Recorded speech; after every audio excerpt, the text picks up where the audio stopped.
एक जंगल में भूरा नाम का एक घमंडी सांड रहता था।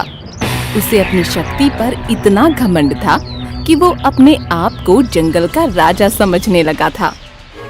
वो रोजाना जंगल के किसी न किसी जानवर से दौड़ने की प्रतियोगिता रखता और साथ ही ये शर्त रखता कि हारने वाला जीतने वाले का जीवन भर नौकर बनकर रहेगा। बैल को नौकर बनाने के लालच में हर रोज कोई न कोई बैल से शर्त लगा ही लेता था, लेकिन बैल अपनी शक्ति से हमेशा जीत जाया करता था, जिसके बाद वो दूसरे जानवरों को अपना नौकर बना लेता था। दिन पर दिन बैल का घमंड बढ़ता ही जा रहा था। उसी वन में एक नर हिरण अपने बच्चे के साथ रहता था।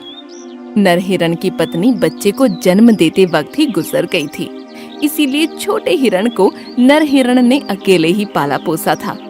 एक दिन छोटे हिरण ने अपने पिता से पूछा, पिताजी, पहले जो मेरे खरगोश मित्र मेरे साथ खेला करते थे वो आजकल जंगल में कहीं भी दिखाई नहीं पड़ते। क्या आप इस बारे में कुछ जानते हैं पिताजी? बेटा, उन्हें जंगल के घमंडी बैल ने शर्त में हराकर अपना नौकर बना लिया है। वे बिना बैल की मर्जी के फिर से जंगल नहीं आ पाएंगे। पर पिताजी, क्या हम उनकी कोई मदद नहीं कर सकते? दोस्तों की मदद करना तो हमारा कर्तव्य है। तुम बिल्कुल ठीक कह रहे हो बेटा। उस घमंडी बैल का अहंकार दिन ब दिन बढ़ता ही जा रहा है। मुझे उसकी कैद में फंसे जानवरों को आजाद करना ही होगा। और दूसरे दिन नर हिरण बैल से प्रतियोगिता करने उसके पास पहुंचा। घमंडी बैल, तुम्हें अपनी शक्ति का बड़ा घमंड है ना? आज मैं तुम्हें तुम्हारी ही शर्त में हरा कर दिखाऊंगा। पर उससे पहले तुम्हें ये बात तो याद है ना कि यदि तुम मुझसे हार गए तो आजीवन मेरा नौकर बनकर रहना होगा। हाँ, मुझे याद है। पर अगर मैं तुमसे जीत गया तो तुम्हें सारे जानवरों को अपनी दास्ता से मुक्त करना पड़ेगा। मुझे तुम्हारी शर्त मंजूर है, पर पहले मुझसे जीत कर तो दिखाओ। दोनों ने तय किया कि दौड़ जीतने के लिए उन्हें जंगल के बरगद तक सबसे पहले पहुंचना होगा। दोनों दौड़ के लिए तैयार थे। तभी हाथी ने अपनी सूंड से आवाज निकालकर प्रतियोगिता शुरू की। हिरण और बैल दोनों ही पूरी तेजी के साथ दौड़ रहे थे। जंगल के सभी जानवर हिरण के जीतने की प्रार्थना कर रहे थे। तभी हिरण तेज दौड़ता हुआ बैल से आगे निकलने लगा। ये देखकर बैल को मालूम हो गया था कि वो अब हिरण को नहीं हरा पाएगा। गुस्सैल बैल ने अपने सींगों से हिरण पर वार कर दिया, जिससे हिरण वहीं घायल होकर गिर गया। बैल ने अपने सींग इतनी ताकत से हिरण को मारे थे कि हिरण पूरी तरह से लहूलुहान हो गया था। जंगल के दूसरे जानवर हिरण की मदद के लिए पहुंचते उससे पहले ही हिरण मर चुका था। हिरण ने अपने प्राण जंगल के जानवरों को बचाने के लिए बलिदान कर दिए थे। छोटा हिरण अपने पिता की लाश से लिपट कर रो रहा था। उसे इतना दुखी देखकर सभी जानवरों की आंखों में आंसू आ गए। सभी को पता था कि बैल ने हिरण को मारा है, पर बैल का इतना खौफ था कि कोई भी जानवर बैल के खिलाफ कुछ भी करने की हिम्मत नहीं जुटा पा रहा था। और ऐसे ही कुछ दिनों तक जंगल में एकांत फैल गया। छोटा हिरण अब अकेला पड़ गया था। वो दिन भर अपने पिता की याद में रोया करता और अपने आप को ही पिता के मृत्यु का गुनहगार मानते हुए कोसता रहता। एक दिन चींटी छोटे हिरण को रोता देख उसके पास पहुंची। अब रोना बंद करो हिरण, अब तुम्हें साहस के साथ अपना जीवन जीना होगा, बिल्कुल तुम्हारे पिता की तरह। मुझे जीवन की अब कोई ख्वाहिश नहीं है। पिताजी की मृत्यु के बाद मैं पूरी तरह टूट चुका हूँ। मैं अब सिर्फ उस बैल से बदला लेना चाहता हूँ, चाहे मेरे प्राण ही क्यों न चले जाएं। नहीं, तुम्हारे पिताजी पहले ही हमारे लिए अपना बलिदान दे चुके हैं। अब तुम्हें हम कुछ नहीं होने देंगे। तुम्हारे बदले में उस बैल से बदला मैं लूंगी। पर तुम तो बहुत छोटी हो, बैल की शक्ति के आगे तुम कैसे टिक पाओगी? हर बार केवल शक्ति लगाना ही पर्याप्त नहीं होता, कभी कभी हमें सूझबूझ और अक्ल से भी काम लेना चाहिए। और दूसरे दिन चींटी बैल को चुनौती देने उसके पास पहुंच गई। बैल चींटी की बातें सुनकर हंसने लगा। इतने दिन बाद मुझे कोई चुनौती देने पहुंचा, और वो भी एक छोटी चींटी। लगता है तुम्हें पता नहीं, आसपास के 5 जंगलों में भी मुझसे तेज कोई नहीं दौड़ पाता है, और तुम्हें यूं ही हरा दूंगी।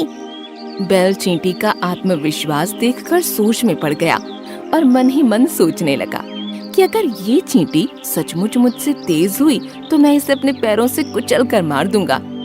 बैल दौड़ के लिए तैयार हो गया। आसपास खड़े सभी जानवर चींटी को आश्चर्य से देखने लगे।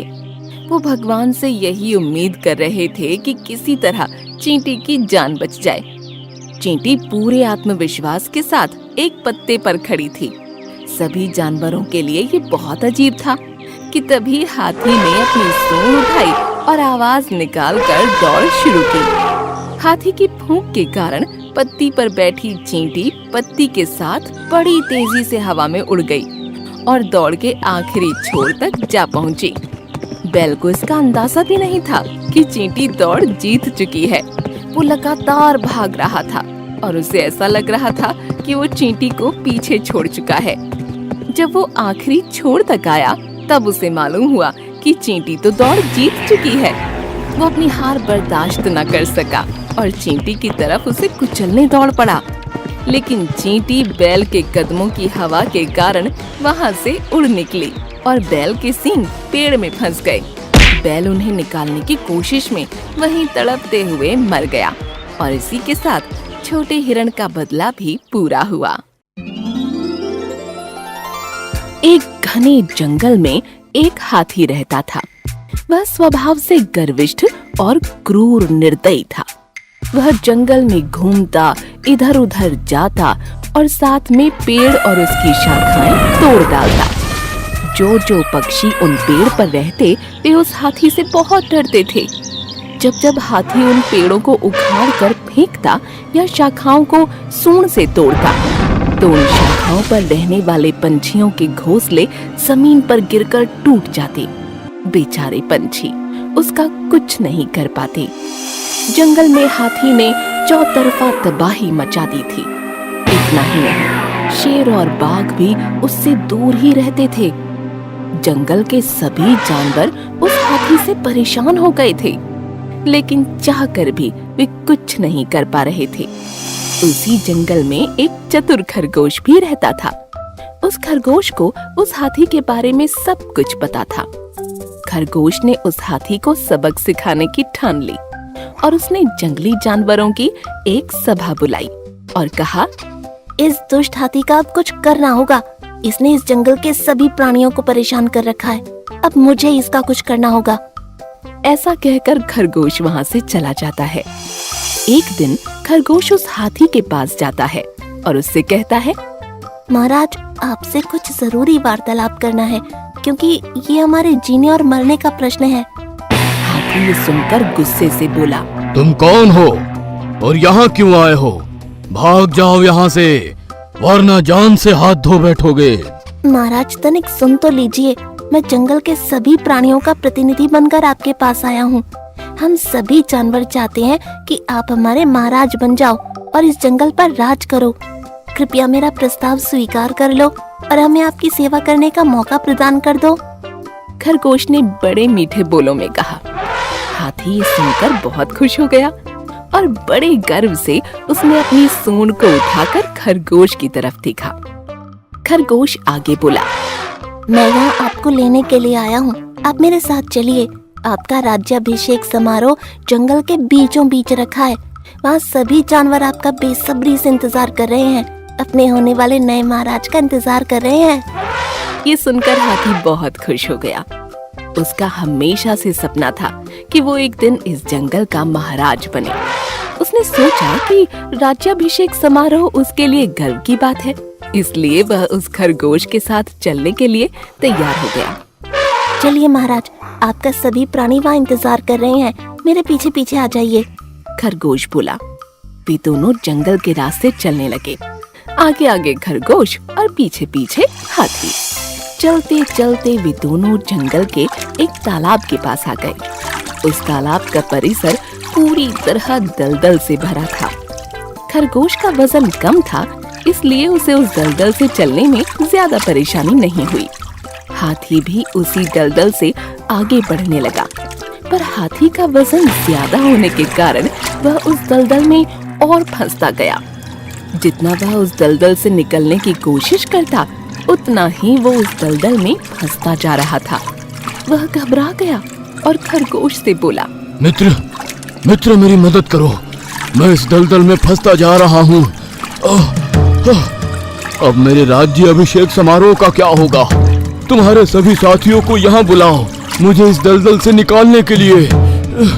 मैं तुम्हारी कोई मदद नहीं कर सकता। तुम इसी लायक हो। तुम्हें कुछ पता भी है तुमने जंगल के प्राणियों के साथ कितना बुरा व्यवहार किया है? तुमने पेड़ की शाखाएं तोड़ी। उन शाखाओं पर छोटे छोटे पंछियों के घोंसले और अंडे थे जो तुम्हारी वजह से टूट गए। तुमने बेजुबान छोटे छोटे प्राणियों को अपने पैरों तले कुचल दिया, बड़ी बेरहमी से मार दिया। हम सब रो रहे थे, दया की भीख मांग रहे थे, पर तुमने कुछ भी तरस नहीं खाया और अब तुम तुम्हारी जान की भीख मांग रहे हो। मुझे तुम्हें ये बताते हुए खेद है कि तुम्हारा राज्याभिषेक नहीं हो सका, लेकिन तुम्हारा दाह संस्कार अवश्य होगा।